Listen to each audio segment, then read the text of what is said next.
physical media fans, don't sleep on the Kino Lorber collection, the Kino Lorber sales. This may not be the Criterion collection. It may not be Eureka. You know, it may not be Arrow Video. It may not be one of those labels, but they have some good films in there, some great films, great films. And I pulled 3 off the shelf that you may not have heard of.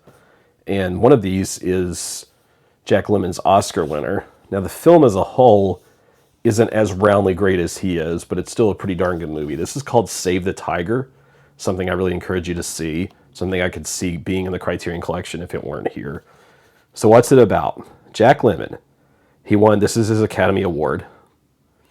He played this guy named Harry.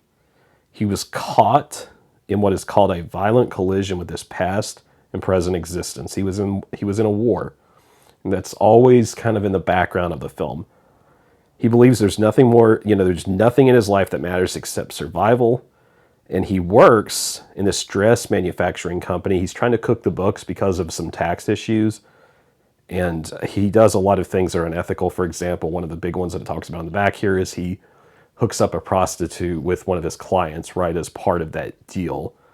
And there is an actual scene with a tiger that is kind of symbolic. I mean, it can be kind of heavy-handed with that stuff, but and some of the I don't want to call it stagey, but it can be sort of long in the tooth, so to speak. But I really love the acting in this film. There's some really despairing, really powerful moments. There's a great series of interactions with an older man who knows some of the secrets of the trade, whereas Jack Lemmon, is just trying to get by, and it has a lot of commentary on some of what we've seen happen with businesses, especially in the last 10 or 15 years, even though this was from the 70s. But I really like this. I also liked, what was the other guy in it that was really, really strong?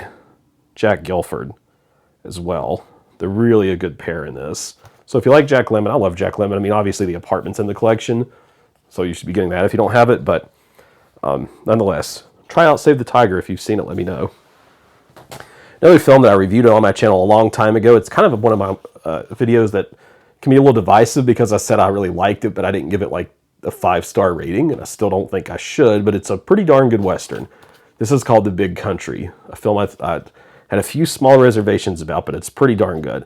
William Wyler's film with Gregory Peck, Gene Simmons, Charlton Heston, Carol Baker, and Burl Ives. And Burl Ives is the best part of this movie. It's a bold, sweeping tale about Gregory Peck going west to find a hotbed of jealousy, hatred, and dangerous rivals. And a lot of the film questions the nature of violence, the role of violence. Should he, pull his gun or not? Should he be acting tougher than he is? The cast also has Chuck Connors, and Chuck Connors is kind of an arrogant younger guy in this film. But this is one of those films that Burl Ives is one of these like rival families to Charlton Heston. It's really it's really one of his standout performances, just like Day of the Outlaw. And I was thinking, it was kind of has a little bit of a Shakespearean feel to it, much like The Furies. If you like The Furies, you might like this. This might even be better than in some ways than The Furies, maybe not. I personally like The Furies better, but this might be a more complete movie. I don't know. Gregory Peck, the thing is with Gregory Peck and me is like, I'm a little bit less into him than some actors of the old Hollywood, but I still really enjoy this film, and I do recommend it, especially for Burl Ives. So give it a shot, and if you liked it better than me, let me know. I think I like it just a tad bit less than some people, but actually my favorite of this stack, and I really want to watch this again. It's been a while. It's a black and white silent film. The forerunner of the American horror film, The Phantom of the Opera, the Lon Chaney version.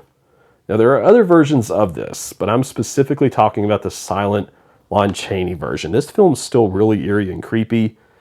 It is about the Phantom of the Opera, that story, the opera that has lived on in the shadows, and it uses the film in the closest that I could say out of what I've seen that might match this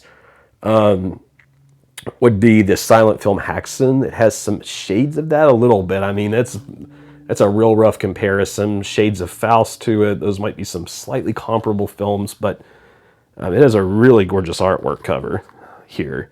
And I think if you like silent films, like some of you that would watch my channel, you've seen Charlie Chaplin films, you've seen Buster Keaton films, you maybe even seen a Showstrom film, right? Like if you like If the Phantom Carriage, I recently ordered that. If you like the Phantom Carriage, you might like this one. But it's something I was looking down here in the shelves, and I was like, let's pull off 3 real quick for folks that, look at that, 2 disc. 2 disc. But I thought, let's pull out some stuff for folks that maybe are looking for some Kino Lorber ideas. I put 3 here just to give you 3 quick ones, but if you have any ideas that you really recommend, especially ones that people may not have thought of, let us know. Click the like button and subscribe to Cody in the Cinema.